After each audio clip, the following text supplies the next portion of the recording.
President Joe Biden. President Obama appointed Judge Koh to the U.S. District Court for the Northern District of California in June 2010. Governor Schwarzenegger appointed her to the California Superior Court for the County of Santa Clara in January 2008. She was formerly a partner at McDermott, Will and Emery in Silicon Valley, an assistant U.S. attorney in the U.S. Attorney's Office in LA and in Washington, D.C., a special assistant to U.S. Deputy Attorney General Jamie Corley, and a women's law and public policy fellow on U.S. Senator Ted Kennedy's Senate Judiciary Committee staff. She received her undergraduate and law degrees from Harvard University. Judge Koh is the first Korean American female federal appellate judge in the United States.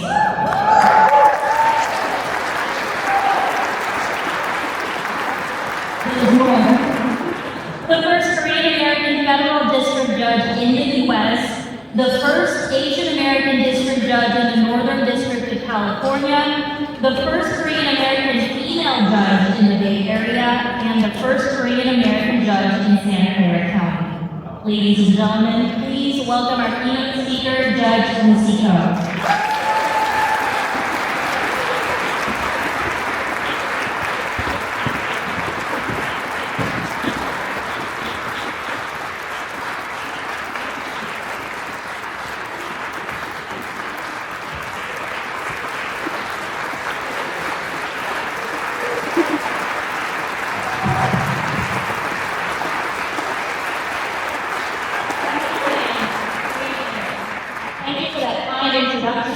Inviting me to be here. I love Seattle, and it's such a joy to come here.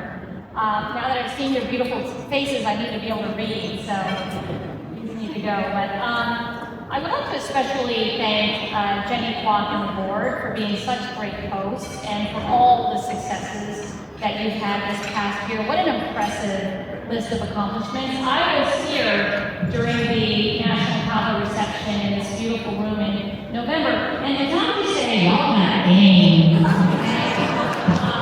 You show these California and New York cars what to do. Y'all even have your own checks, okay? That's not something I have seen before, and I have seen many bar associations. So, congratulations to the scholarship recipients. I was just really inspired by what you all have done and what you plan to do, and I'm really looking forward to seeing all of your legal accomplishments in the years to come. Congratulations to new officers and new board. You have big shoes to fill, but I'm completely confident that you can do that. Now, I was also sort of curious to see that you all are trying to form a national Kaba. And, we all know that where there's 3 Koreans, there's going to be 2 Korean churches. So, more power to you. This is a hard community to unite with the peninsula, for example. But I think you can do it. So, my best wishes for all of you. So, your history of being formed as a pro bono clinic during the 92 LA riots and being formed by Judge Tom, who was such a humble leader of so many different organizations. Apparently, there's not a single organization in the state of Washington that he hasn't been president of at some point. But I'm so inspired by that and so pleased that you continue to provide that service to the community to this day. I was really impressed by your scholarship. That is big money. I have to say, sometimes some of the bar associations I'm involved in, we get $100,000. So congratulations. It's very impressive, and there's so many examples of how you benefit the community, and thank you for what you do. So when your Kaba was formed as a pro bono clinic, the goal was to bring attention to those who were vulnerable. And that feels especially important right now. And in that vein, tonight I would like to discuss another Korean community that exemplifies some of the people that this Kaba was meant to serve. But as you'll appreciate, the story I want to share has meaning for people all over the world who are vulnerable. And it begins in the 1940s in Hiroshima, a major military and industrial hub in Japan's war effort during World War II. And there is a well-known story about project developing the atomic bomb that ended the war in the Pacific and killed about 200,000 people in Hiroshima. And that project even had an outpost here in Washington State, Hanford. I was just, recently, 2 weeks ago, in the Pasco-Richland area, and many of the roads and houses in that community were built for the Manhattan Project during World War II. But another part of that story is less well known, and that is that Hiroshima opened a Peace Memorial Park in 1954 and a Peace Memorial Museum the following year. And last year my family visited that museum and park, and as we took our trip to the Auschwitz concentration camp in Poland, we are just haunted by what we see, and we can't unsee the photographs that we saw of a man staring at us with literally one of his eyeballs hanging over his socket.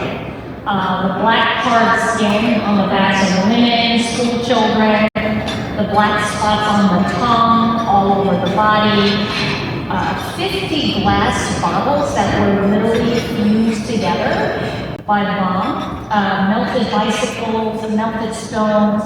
When that museum opened, Japan and South Korea did not have diplomatic relations, and maybe that was one reason why the museum in the park for many years never mentioned the approximately 20,000 Koreans who died in Hiroshima. That was about 10% of those who died in that atomic blast. And who were they? So Korea was incorporated into Japanese territory since 1910. So Korean laborers were in Hiroshima as Japanese nationals. Some came voluntarily for work, some were forced to join the Japanese Imperial Army, others were forced to labor for Japanese companies or military facilities that were in the area. And after the war, the Koreans lost their Japanese nationality and were largely returned to South Korea, where they could not get medical care. They were mostly from rural and impoverished communities. And so their very existence and presence was awkward for all of the governments involved. The South Korean officials, they thought the bombs were necessary to liberate Korea from Japanese occupation. They were not eager to shine a spotlight on Koreans who had actually served the Japanese war effort. It was awkward for Japanese officials who wanted to be viewed as victims and not oppressors in World War II. It was awkward for the American officials who did not want to dwell on the fact that those bombs would continue to degrade the bodies of survivors for years and decades. So the monument in memory of the Korean victims of the atomic bomb was completed in 1970, but it was by law not allowed in the Peace Memorial Park, so it was located across the river. And it is actually situated on a turtle-shaped base, and it states, "Souls of the dead ride to heaven on the backs of turtles." Now, after immense pressure, the city of Hiroshima allowed the monument to be moved into the park in 1999, so 45 years after the park opened. And when I think of all of those who died in Hiroshima, I think of people who have all too often been forgotten. I think also of all those who died from the United States atomic bomb in Nagasaki, including approximately 10,000 Koreans died in that blast. So tonight we gather to celebrate, which of course makes you wonder, why am I talking about nuclear bombs? And you may be asking, why can't you talk about Barbie instead of Oppenheimer? But part of what we celebrate is that our shared story is one of remarkable endurance despite suffering and heartbreak. Korean Americans are not in the business of sugarcoating the past and forgetting, but instead we live to learn and learn to remember, which brings me to two reflections. The first is about resilience. Our history is one of tragedy and tumult, but we are survivors.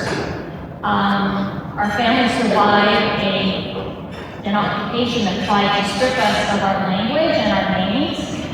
One of my mom's friends at her Korean church can't join the book club because he can't read Korean. He's in his 90s. He grew up during the occupation when it was illegal to speak, read, and write Korean, so he never learned, and he can't read in Korean.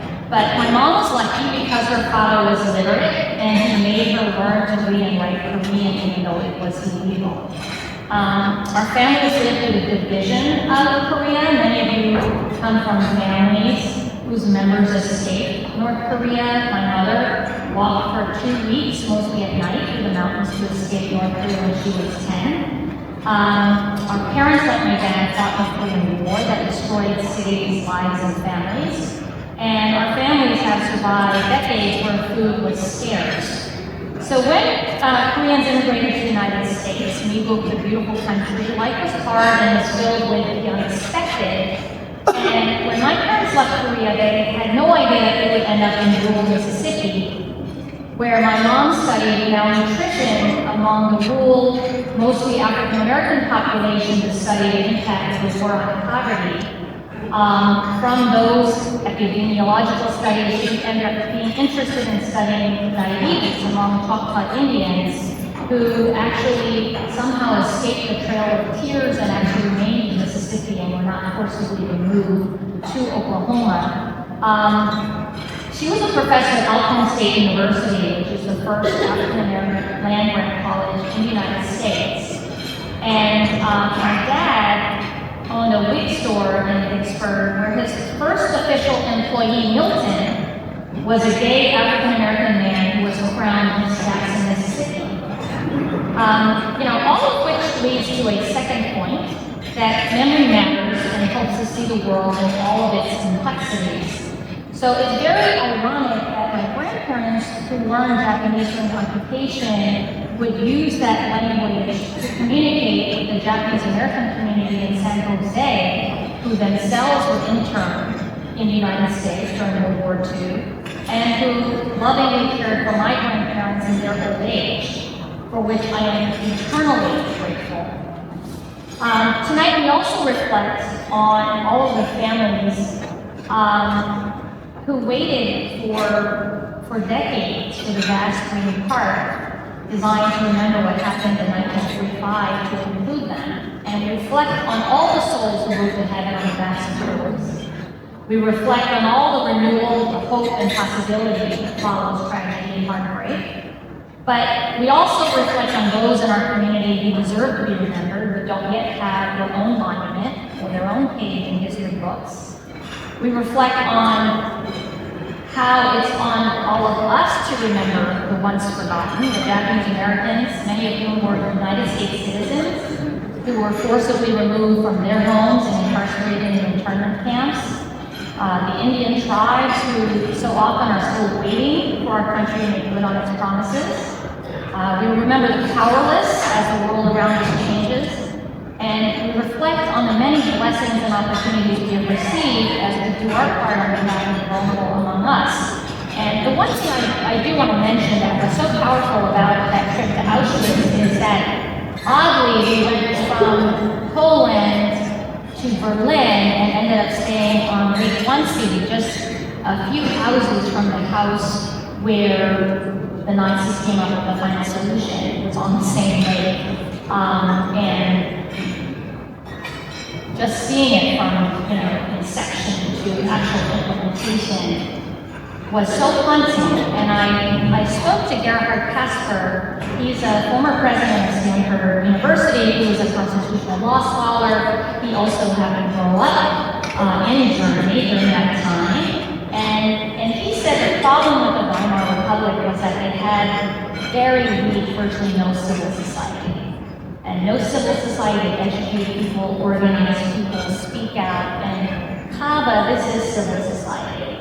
And I'm so happy to see the leadership that you all are providing, and hope that you will continue to see it in your role as a leader of civil society and to meet the moment. So thank you so much, and have a good evening.